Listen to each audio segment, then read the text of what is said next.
হাই মই ৰাতিপুৱা আজি ব্ৰেকফাষ্ট বনাবলৈ এবিধ ৰেচিপি লৈ আহিলোঁ। একেবাৰে সহজ। আপোনাৰ হাতত যদি সময় নাথাকে তেনেহ'লে আপুনি এনেকৈ বৰষুণ বতৰত উঠোঁতেও দেৰি হয়, গতিকে ফটাফট বনাই কিনো খুৱাব বুলি জলপানত ব্ৰেকফাষ্টত দিবলৈ লাগিবই, খাবলৈ লাগিবই। গতিকে মই ফটাফট চিৰা আছিলে, গতিকে চিৰাকেইটা তিয়াই লৈ এনেকৈ ফটাফট পোহা এবিধ বনালোঁ আৰু আপোনালোকৰ লগতো শ্বেয়াৰ কৰি দিলোঁ। আপোনালোকেও এনেকৈ বনাব, সময় নাথাকিলে 5 মিনিটতে ধুনীয়াকৈ বনাই ল'ব পাৰে আৰু খাবলৈও সোৱাদ লাগে।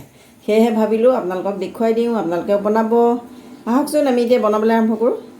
এইফালে চাওকচোন কিমান পানী হৈছে, একেবাৰে বানপানী। মোৰ নামঘৰৰ দুৱাৰমুখ পানীৰে নধৰা হৈ আছে, উপায় নাই। ফুলনি চুলনি গোটেই তল গ'লগৈ পানীৰে। চাওকচোন কিমান পানী হৈছে, ইমান বৰষুণ তাতে জংঘল হৈ গৈছে। বাৰিষা বনাই কৰি খাবলৈও টান হৈছে। মই এইফালে আগফালে ফুলনিৰ লগতে জলকীয়া এজোপা লাগি আছিলে, তাকে ভাবিছোঁ ইমান বৰষুণ কেইটামান পকা জলকীয়া ছিঙি লওঁ, কাৰণ নহ'লে এই জলকীয়াবিলাক সৰি যায়। সেয়ে মই জলকীয়া কেইটামান ছিঙি লওঁ। এই চাওক এইবিলাক লাগি আছে, পকি আছে। পিছফালে যেনিবা যাবলৈ ভয় লাগে কাৰণে যোৱা নাই, সেয়েহে ফুলনিৰ মাজত এজোপা আছে, তাৰে জলকীয়া কেইটামান ছিঙি লৈছোঁ। পিছফালেও জলকীয়াবিলাক মোৰ পকি সৰি আছে। এয়া ফুলনিৰ লগতে মোৰ জলকীয়া কেইটামান ছিঙি আনিলোঁ বৰষুণতে। আৰু এইফালে পিঁয়াজ এটা লৈ লৈছোঁ। পিঁয়াজৰ বৰ দাম হৈছে, 50 টকা কেজি হৈছে। আমাৰ নিচিনা মানুহেও ক'ত খাব পাৰিম, গতিকে দুটাৰ ঠাইত এটা পিঁয়াজ দিম আৰু লগতে বাদাম কেইটামান লৈ লৈছোঁ। এইফালে লৈ লৈছোঁ মই চিৰা কেইটামান। বৰষুণ বতৰ কি বনাওঁ ৰাতিপুৱা ব্ৰেকফাষ্টত খাবলৈ, তাকে চিৰা কেইটামান লৈ লৈছোঁ দুজন মানুহৰ কাৰণে। আৰু এইখিনি মই ধুনীয়াকৈ অকণমান গুণগুণা গৰম পানীত 2-3 বাৰ ধুই পেলাই তৰিয়াই লওঁ। মই চিৰাখিনি গুণগুণা গৰম পানী অকণ লৈ লৈছিলোঁ, লৈ পেলাই ধুই ল'লোঁ, নহ'লে বৰ লেতেৰা থাকে, ক'লা কিছুমান লেতেৰা ওলায়। গতিকে মই ধুই ল'লোঁ ধুনীয়াকৈ, ধুই পানী যাবলৈ খৰাহী এটাত থৈ দিছোঁ। এয়া গেছত মই কেৰাহীটো বহাই দিছোঁ, সৰু কেৰাহী এটা, আৰু ইয়াতে মই মিঠাতেল অকণ দি দিছোঁ।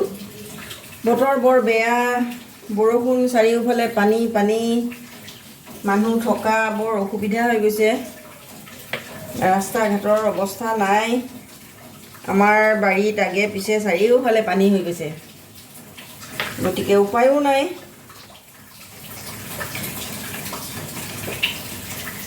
এতিয়া মই কেৰাহীটোত দি দিছোঁ মিঠাতেল। এইখিনি গৰম হৈ গৈছে। ইয়াত মই এতিয়া ছিঙি অনা জলকীয়া দুটা কাটি দিছোঁ। বেছি নিদিওঁ, জ্বলা বেছি নাখাওঁ তাৰমানে, আৰু এই জলকীয়াকেইটা বৰ জ্বলা, পেট কামোৰে বেছিকৈ খালে। লগতে পিঁয়াজটো কুটি লৈছিলোঁ, পিঁয়াজটো দি দিছোঁ।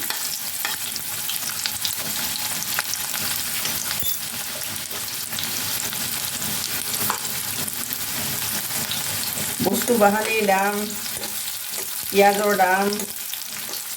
দাম বাঢ়ি গ'ল, আলুৰ দাম বাঢ়ি গ'ল। যিটো আলু 20 টকা আছিলে এতিয়া 50 টকা হ'ল। এতিয়া আলু খাব পৰাটো আমাৰ বাবে অকণ টানেই হৈ পৰিব আৰু।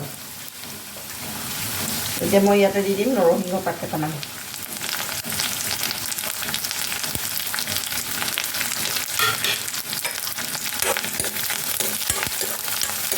নৰসিংহ পাতকেইটা দিলোঁ।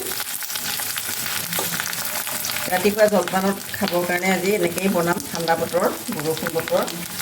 আৰু ইয়াতে দি দিম বাদাম। বাদামকেইটা অকণ ভাজি ল'ম তেলতে, ভাজি ল'লে অকণ ভাল হয়। ইয়াত কিন্তু এনেই হালধি নিদিয়ে, কিন্তু মই অকণমানি দিম, নহ'লে আমাৰ ল'ৰাটোৱে একে বগা হৈ থাকিলে খাবলৈ নোখোজে। সেয়েহে অকণমানি হালধি দি দিছোঁ। আৰু বাদামখিনি এতিয়া ভাজি ল'ম ধুনীয়াকৈ, আকৌ ভজা যায়। বাদামখিনি ভজা গ'লেহে ভাল লাগে খাবলৈ। আপোনালোকে চাগে ধৰিব পাৰিছে কি বনাম মই। বৰষুণ বতৰ, গতিকে ভাবিলোঁ ৰাতিপুৱাইনো কি বনাওঁ আজি। এনেকৈয়ে এবিধ ব্ৰেকফাষ্ট বনাই খাম আৰু। এতিয়া দিছোঁ মই নিমখ, সোৱাদ অনুযায়ী নিমখ দিব লাগিব।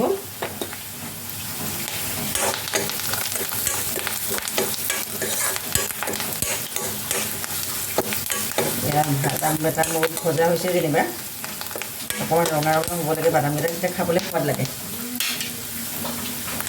ফুটি উঠিছে তাৰমানে বাদামকেইটা মোৰ ভজা হ'ল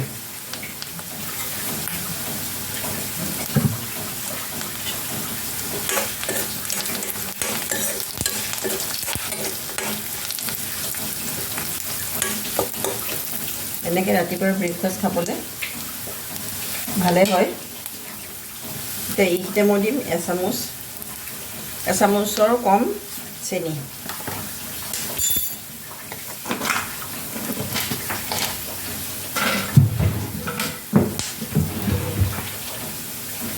আৰু চেনিখিনিও ধুনীয়াকৈ মিক্স কৰি দিম যিহেতু মোৰ গোটেইখিনি ভজা হৈ গ'ল নৰসিংহৰ পাত পিঁয়াজ বাদাম গোটেইখিনি ভজা হৈ গৈছে এতিয়া চেনি দি দিছোঁ এইফালে এতিয়া মই দিম যিখিনি মই চিৰা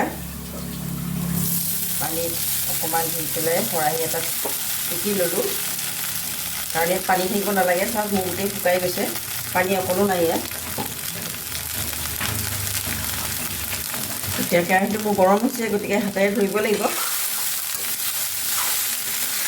আৰু ধুনীয়াকৈ এইখিনি মিক্স কৰি ভাজি ল'ম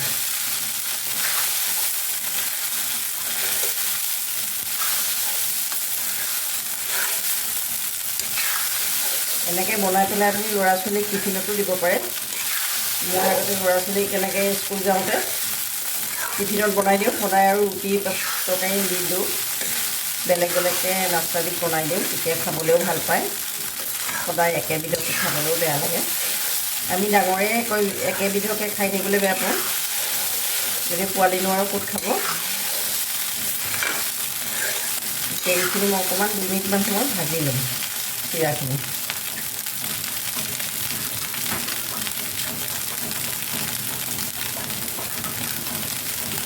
এনেকৈ বাদাম চাদাম দি পেলাই ভাজিলে পোৱালি খাবলৈ অলপ হেঁপাহ কৰে নহ'লে নাখায় যেনিবা সুদা চিৰাকেইটা ভাজি দিলে সেয়ে মই এনেকৈ ভাজি দিওঁ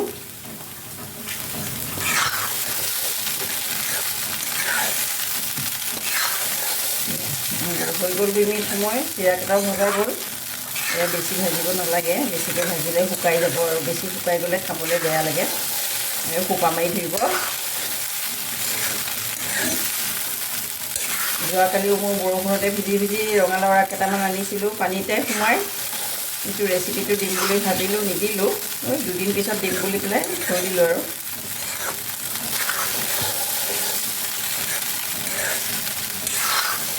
আপোনালোকৰ ফালে বাৰু বতৰ কেনেকুৱা জনাবচোন আমাৰ ফালেতো খুবেই বেয়া বতৰ কালি ৰাতিপুৱা উঠি দিছোঁ ইয়াতে চোতাল ভৰ্তি হৈ গৈছে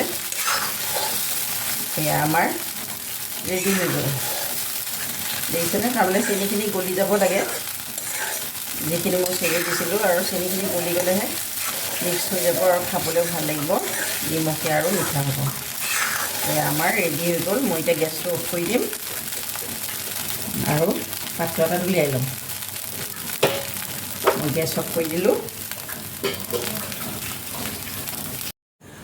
এয়া আমাৰ গৰম গৰম পোহা ৰেডি হৈ গ'ল এইবিধ একেবাৰে ফটাফট বনি যায় বেছি এটা সময় নালাগে আপোনাৰ তাত যদি ৰাতিপুৱা সময় নাথাকে লৰালৰি লাগে ঘৰত চিৰা থাকে তেনেহ'লে আপুনি এনেকৈ ফটাফট পোহা বনাই ৰাতিপুৱাৰ ব্ৰেকফাষ্টত দিব পাৰে মই বনালোঁ ভাবিলোঁ আপোনাৰ লগতো শ্বেয়াৰ কৰি দিওঁ একেবাৰে সহজ বনাবলৈ আৰু কম সময়তে বনাব পাৰি 5 পৰা 10 মিনিট সময়তে বনাব পাৰি গতিকে মই বনালোঁ আপোনালোকৰ লগত শ্বেয়াৰ কৰি দিলোঁ আপোনালোকে মোৰ ভিডিঅ'বোৰ সম্পূৰ্ণকৈ চাব চাই লৈ লাইক কৰিব শ্বেয়াৰ কৰিব ছাবস্ক্ৰাইব কৰিবলৈ কিন্তু নাপাহৰিব বাই